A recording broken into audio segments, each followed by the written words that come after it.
उदयपुर में आज क्या कुछ हुआ, आप देखिए हमारे साथ। राजस्थान के उप मुख्यमंत्री प्रेमचंद बैरवा ने आज राजसमंद दौरे की शुरुआत उदयपुर के डबोक एयरपोर्ट से की, जहां उनका भव्य स्वागत किया गया। डबोक एयरपोर्ट पहुंचने पर स्थानीय विधायक उदयलाल डांगी ने बड़ी संख्या में कार्यकर्ताओं के साथ डिप्टी सीएम का गर्मजोशी से अभिनंदन किया। एयरपोर्ट पर आगमन के तुरंत बाद उप मुख्यमंत्री बैरवा ने श्री नरेंद्राचार्य महाराज से भेंट कर उनका आशीर्वाद लिया। यह मुलाकात एयरपोर्ट पर ही संपन्न हुई। श्री नरेंद्राचार्य महाराज से आशीर्वाद लेने के पश्चात उप मुख्यमंत्री प्रेमचंद बैरवा सड़क मार्ग द्वारा राजसमंद के लिए प्रस्थान कर गए। उनके राजसमंद दौरे को लेकर स्थानीय लोगों और कार्यकर्ताओं में काफी उत्साह देखा जा रहा है।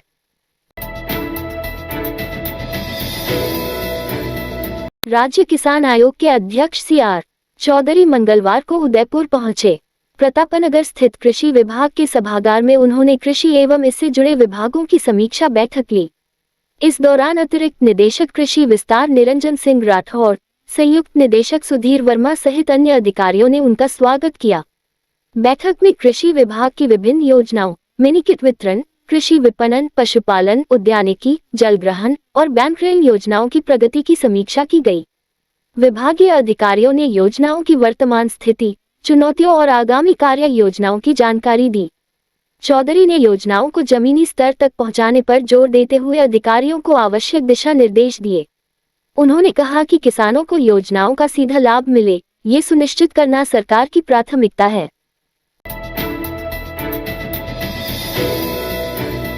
शहर के खंजीपीर इलाके से एक हैरान कर देने वाली लेकिन साहसिक घटना सामने आई है, जहां एक युवक ने सांप के काटने के बाद घबराने की बजाय जो किया, वह सबके लिए मिसाल बन गया है।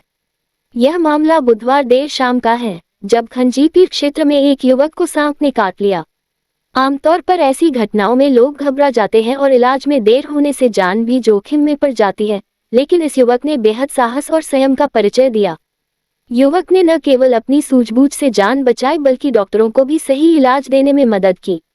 सांप के काटते ही उसने तुरंत उस सांप को पकड़कर एक पॉलीथीन की थैली में बंद कर लिया और उसे लेकर सीधा महाराणा भूपाल राजकीय चिकित्सालय पहुंच गया। जैसे ही युवक ने डॉक्टरों के सामने थैली खोलते हुए कहा, यही है वो सांप जिसने मुझे काटा है, जल्दी इलाज कीजिए। अस्पताल का स्टाफ कुछ पल के लिए स्तब्ध रह गया। जब थैली में देखा गया तो उसमें एक जिंदा जहरीला सांप मौजूद। डॉक्टरों ने तुरंत युवक की प्राथमिक जांच की और थैली में मौजूद सांप की प्रजाति की पहचान कर उसके अनुसार एंटीवेनम इंजेक्शन लगाया। समय पर सही इलाज मिलने से युवक की जान बच गई। डॉक्टरों के अनुसार अब उसकी हालत स्थिर है। चिकित्सकों और स्टाफ ने युवक के साहस की प्रशंसा करते हुए कहा कि अगर वह सांप को नहीं लाता तो सही एंटीवेनम का चयन करना मुश्किल होता और देरी जानलेवा साबित हो सकती थी। ये घटना बताती है कि संकट की घड़ी में संयम और सूझबूझ कितनी बड़ी भूमिका निभा सकती है। युवक का ये कदम कई लोगों को ऐसे हालात में सही निर्णय लेने की प्रेरणा देगा।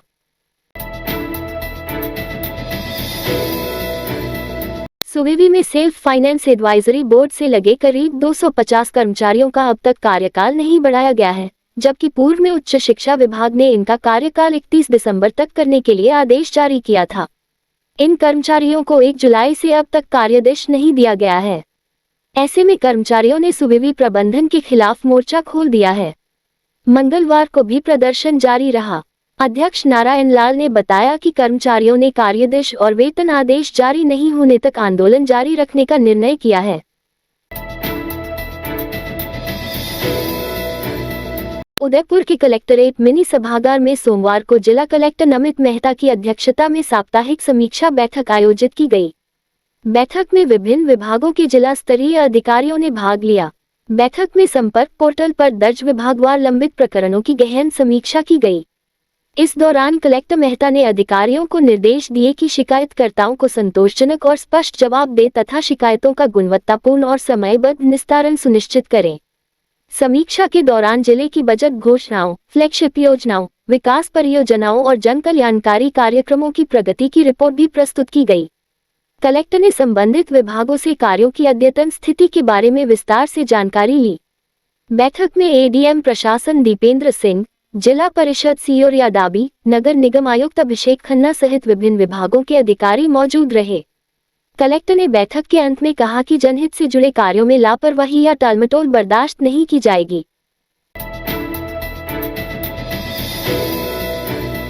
गोवर्धन सागर झील ओवरफ्लो हुई। मानसून की बरसात का दौर बना हुआ है।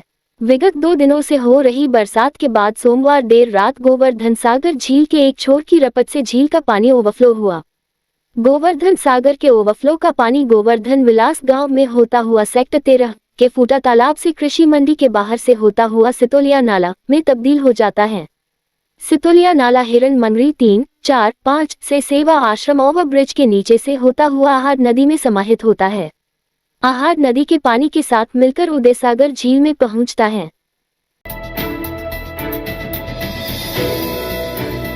नए ओपीटी के चिकित्सकों के कक्ष के बाहर रोगियों की लगी कतारें। शहर के महाराणा भूपाल चिकित्सालय प्रांगण स्थित नए ओपीटी में इन दिनों मौसम में आए बदलाव के बाद बड़ी संख्या में मौसमी बीमारियों के रोगियों की संख्या में लगातार इजाफा हो रहा है। रोगी अपनी बीमारियों के उपचार के लिए चिकित्सकों की कक्षा के बाहर अपनी बारी की प्रतीक्षा करते नजर आए। मंगलवार को नए ओपीटी में उपचार के लिए आए रोगियों में मौसमी बीमारियों में सर्दी, जुकाम, खांसी, मौसमी वायरस आदि के रोगियों की संख्या अधिक नजर आई।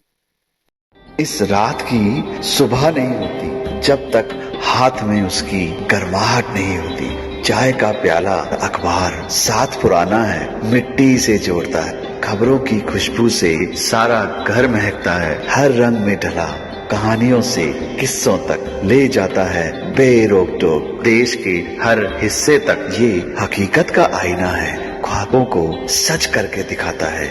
दैनिक नवज्योति, आपके लिए, आपके साथ। ये थे आज के मुख्य समाचार। विस्तार से जानने के लिए पढ़ते रहिए दैनिक नवज्योति। दैनिक नवज्योति के YouTube चैनल को सब्सक्राइब करें और ताज़ा अपडेट के लिए बेल आइकॉन दबाएं।